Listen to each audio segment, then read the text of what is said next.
விநாயக பெருமானுடைய வரலாறு நம்ம எல்லாருக்கும் தெரியும். அதுல குறிப்பிட்ட ஒரு சின்ன விஷயத்தை பத்தி தான் நம்ம இன்னைக்கு பேச போறோம். அகிலத்தின் தலைவனான ஈசன் எம்பெருமான் தான் விநாயகருடைய தலையை துண்டிச்சார் அப்படிங்கிறது வரலாறுல இருந்தாலும் அதோட உண்மை பொருள் என்ன தெரியுமா? ஒருவரின் முக அழக வச்சோ அல்லது அவங்களுடைய வெளி தோற்றத்தை வச்சோ ஒருத்தங்களை நிர்ணயிக்க கூடாது.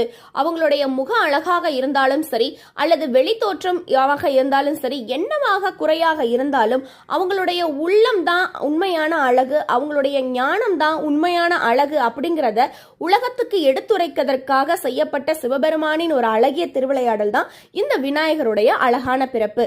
அது மட்டுமல்ல, தேவி மகிஷனை சம்ஹாரம் செய்யறதுக்காக தான் இந்த துர்க்கையோட அவதாரம் எடுத்தாங்க.